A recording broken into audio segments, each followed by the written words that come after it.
इस कार्यक्रम के सभी तथ्य दस्तावेजों, किताबों से लिए गए हैं। भारत के आजादी की कहानी के 12वें एपिसोड में आपका स्वागत है। पिछले एपिसोड में आपने सुना पंजाब में 1857 की क्रांति शुरू हो गई, लेकिन वो क्रांति बहुत ज्यादा सफल नहीं हो पाई। अब सुनिए आगे। सन 1857 में राजस्थान के सभी राज्यों में अंग्रेजों का प्रभुत्व था। मारवाड़, मेवाड़, जयपुर, जोधपुर और कोटा में कंपनी के गवर्नर जनरल के प्रतिनिधि मौजूद थे। उन सब के ऊपर था एजेंट टू गवर्नर जनरल, जो अजमेर में रहता था। उस समय राजस्थान में अंग्रेजों की छावनियां थीं। ये छावनियां नसीराबाद, नीमच, देवली, ब्यावर, अरिंगपुरा और खेरावड़ में स्थित थी। इन छावनियों में 5000 भारतीय सैनिक। देश के अन्य भागों की तरह राजस्थान में भी शहरों और छावनियों में साधु और फकीरों के वेश में क्रांति के प्रचारक आए। उन्होंने सैनिकों में चर्बी वाले कारतूस के खिलाफ प्रचार किया और विद्रोह की भावना जगाई। चर्बी वाले कारतूसों की बात सैनिकों में बिजली की तरह फैल गई। अंग्रेज अफसरों ने झटपट देसी सिपाहियों से कारतूस वापस ले ली। सिपाहियों का शक और भी पक्का हो गया। तभी एक और अफवाह जंगल की आग की तरह फैली कि सिपाहियों को खाने को जो आटा मिलता है उसमें हड्डियों का चूरा मिलाया जाता है। इन बातों को सुनकर भारतीय सिपाहियों में विद्रोह की आग सुलगने लगी। वो आपस में गुप्त मंत्रणा करने लगे। नसीराबाद में मेरठ की बगावत की खबर मिलते ही अंग्रेज अफसरों ने छावनियों के चारों ओर गोले भरवाकर तोपें रखवा दी।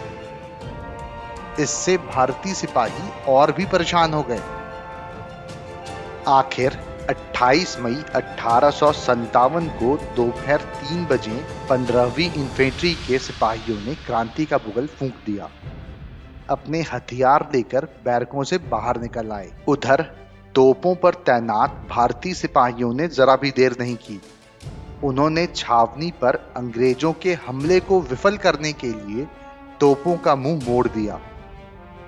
क्रांतिकारी सिपाहियों का उद्देश्य था हथियार और खजाना अपने कब्जे में लेकर दिल्ली की ओर बढ़ना। जोधपुर और जयपुर में उनका रास्ता रोकने वाले अंग्रेजों को मुंह की खानी पड़ी। उधर नीमच के क्रांतिकारी चित्तौड़, हमीरगढ़ और बनेड़ा स्थित अंग्रेजों के ठिकानों पर हमला करते हुए दिल्ली की तरफ चल दिए। निम्बाहेड़ा की जनता ने उन्हें भोजन दिया।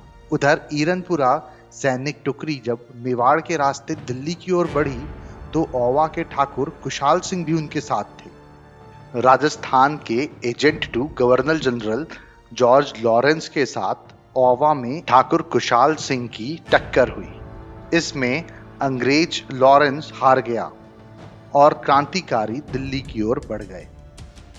उधर भरतपुर में महाराजा ने विद्रोही सेना का रुख देखते हुए अंग्रेज अफसर मेजर मॉरिसन को सलाह दी कि वो भरतपुर छोड़कर चले जाए। मजबूर मॉरिसन 8 जुलाई 1857 को चला गया। 11 जुलाई 1857 को अलवर में भी विद्रोह छिड़ गया। अलवर और आसपास के गांवों की जनता भी सिपाहियों के साथ हो गई। इसने आग में घी डालने का काम किया। वहीं जयपुर में क्रांतिकारियों की योजना विफल हो गई। उन्हें बंदी बना लिया गया। इसी समय टोंक की सेना ने विद्रोह कर दिया। नीमच से आए क्रांतिकारी सिपाहियों के साथ मिलकर नवाब से धन वसूल किया और फिर दिल्ली की ओर बढ़ गए। मेवाड़ के असंतुष्ट सामंत गुप्त रूप से राजस्थान की क्रांतिकारी सेनाओं की लगातार मदद कर रहे थे। वहां विद्रोह भड़कने की पूरी आशंका थी। क्रांतिकारी सिपाही जब दिल्ली पहुंचे तो अंग्रेजी सेना ने दिल्ली पर घेरा डाल रखा था। क्रांति दल ने पीछे से हमला बोल दिया। अंग्रेजों को हटना पड़ा। राजस्थान में 1857 की क्रांति का एक महत्वपूर्ण केंद्र था, कोटा। कोटा का पॉलिटिकल एजेंट मेजर बार्टन ने महाराज से कहा कि वो जयलाल, रतनलाल और जियालाल नाम अधिकारियों को उनके हवाले कर दें। इस बात पर भारतीय सिपाहियों और अंग्रेजों में मारकाट छिड़ गई। मेजर बैटन और उसके दोनों बेटे मारे गए। इतिहासकार लिखते हैं, कोटा के क्रांतिकारी इतने जोश में थे कि उन्होंने मेजर बैटन का सर काटकर पूरे शहर में घुमाया। किंतु उसके बाद अंग्रेजों ने कोटा के विद्रोह को दबाने के लिए दमन चक्र चलाया। 1857 की क्रांति की लपटें सारे देश में बराबर फैलती जा रही थीं। देश के मध्य भाग भी विद्रोह की आग में चलने लगा था। ग्वालियर, ललितपुर, छतरपुर, सागर, विजय राघवगढ़, रीवा, दमोह, जबलपुर आदि जगहों पर क्रांति फैल गई। जबलपुर के पास कोरवा में राजा शंकर सिंह ने अपनी कोठी से ही क्रांति का संचालन की योजना बनाई।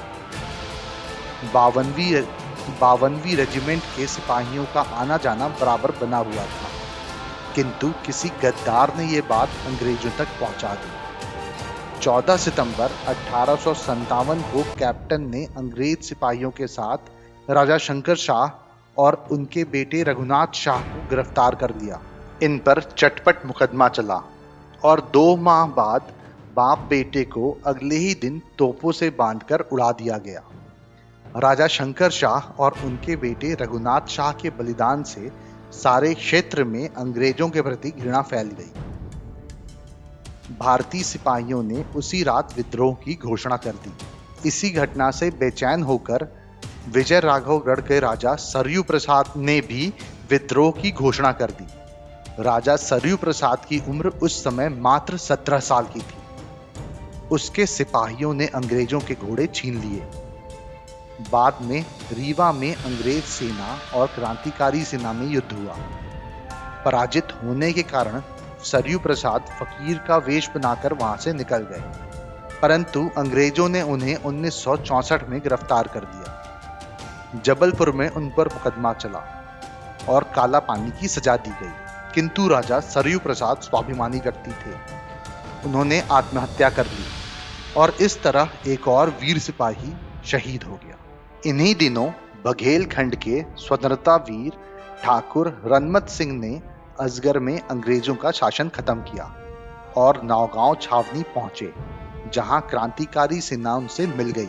ठाकुर रनमत सिंह उस समय क्रांतिकारी नेता तात्या टोपे और कुशाल सिंह से संपर्क बनाए हुए थे। ठाकुर रनमत सिंह का युद्ध केवल अंग्रेजों के खिलाफ ही नहीं था, बल्कि उन सभी राजाओं के खिलाफ था जो अंग्रेजों का साथ दे रहे थे। मानसाय नामक स्थान पर उन्होंने जनरल केसरी सिंह को पराजित किया। फिर लेफ्टिनेंट की सेना से क्योटी के किले में भयंकर भिड़ंत हुई। अनेक भारतीय सिपाही भी शहीद हुए, लेकिन जीत भारतीयों की ही हुई। विजयी ठाकुर रनमत सिंह रीवा में आकर अपने घावों का इलाज कराने लगे। अंग्रेजों ने रीवा के महाराज रघुराज सिंह पर दबाव डाला कि वो रनमत सिंह को गिरफ्तार करने में अंग्रेजों की मदद करें।